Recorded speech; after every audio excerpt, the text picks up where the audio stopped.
So we are back, and we're going to be talking about the history of Power Struggle. Even though it only started in 2011, I think there's a lot of working parts and pieces with Power Struggle that need to be discussed because it is one of their major pay-per-views. So Yuke's previously owned New Japan Pro Wrestling's, like, the majority of their stock. So they own New Japan. And when Bushiroad bought them out for $6.5 million, they decided to do a bunch of expansions as regards to everything that they were doing, from tours to more emphasis on more of an American-style wrestling to that expansion, but also to pay-per-views. And they added in a bunch of events because I think at the time that Yuke's was having them, they only had maybe 4 or 5, but now they have basically 1 a month, give or take, depending on the importance. So they decided to bring in Power Struggle as basically, this is the Road to Wrestle Kingdom show. When you watch Power Struggle, this is essentially what they're going to be doing and setting up for Wrestle Kingdom. And I think we really saw a lot of that last week, or last night, I should say, during the show.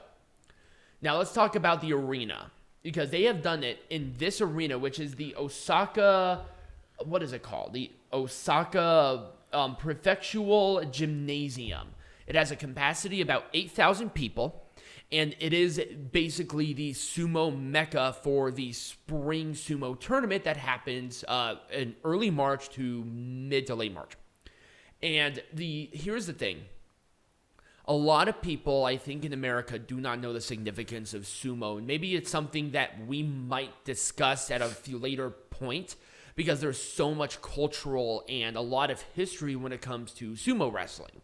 And actually, the spring event is the last one before their major event in the summer. And I've been to the sumo events, and it is crazy if you think they're respectful up until a takedown, and it just becomes a madhouse because there's a lot of sports betting when it comes to sumo. And this is one of the shows that they like to do because a lot of the rikishis or the competitors are ranked at the spring show, which is hosted in the Osaka Gymnasium. And so there's a lot there. With 8,000 people, there have been a lot of shows that have had, good and bad. So this is the 2014's Power Struggle, which had the most people attending the event. I think it was about 7,500 people attending this event. And it was main evented by the Intercontinental Championship match between Shinsuke Nakamura and Katsuyori Shibata. So definitely a hard-hitting match, and this was Shinsuke's, top-tier heel, right? 9 televised matches and 1 dark match, and there you go. I'm sorry, yeah, this was 2014's. Right. So, and there were the other matches included the Time Splitters, which is Alex Shelley and Kushida, defending the IWGP Junior Heavyweight Tag Team Champions against Red Dragon, which was Bobby Fish and Kyle O'Reilly. Chase Owens defending the NWA World Junior Heavyweight Champion against Jushin Thunder Liger. And AJ Styles took on Yoshi-Tatsu. And the event was also the first Power Struggle that had a major corporation with Ring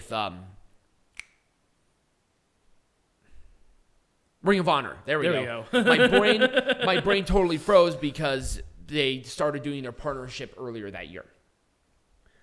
The 2016, so obviously the 2020 event was the least attended, but in a outside circumstance that had to happen. So we're not even going to count that as the least attended show.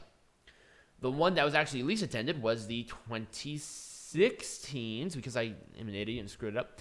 The 2016 show was the least attended one, and that had 9 televised once again and 1 dark. And it had Tetsuya Naito defending the Intercontinental Champion, the IWGP Intercontinental Champion, against Jay Lethal.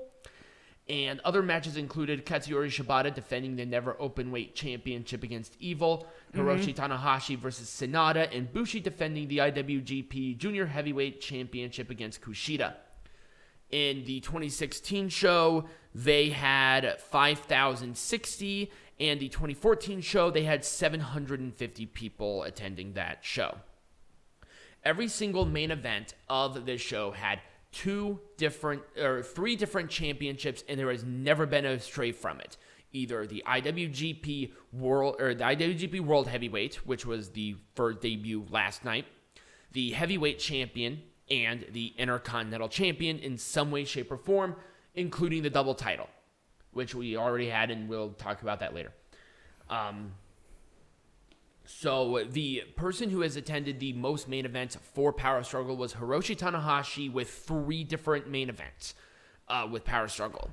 And a tie with, I think, like 5 people here for the second most is Shinsuke Nakamura, Tetsuya Naito, Carl Anderson, and Evil, who have attended 2 main events. Mm-hmm. And then, obviously, the rest of the people have only had 1 main event. And really, that's it. It's not a terribly long wrestling lesson because there isn't really other historic stuff because it's only been around for 10 years. Uh-huh. But I feel like with Power Struggle being that November main show, it's something to keep an eye on, especially if you're a New Japan fan, because this is where they start with the road to Wrestle Kingdom is here. Right. And then they start a tour, I think, in a couple of days. And then they're right into Wrestle Kingdom. Right. So, they're doing the Junior Tag League, and then it's Wrestle Kingdom. So I think they have one more with the tags. Oh, okay. So that's pretty much about it. When we come back, we're not only going to make Power Struggle 2021 and New Japan Pro Wrestling Majestic again, but we're going to make Pro Wrestling Majestic again. Perfect.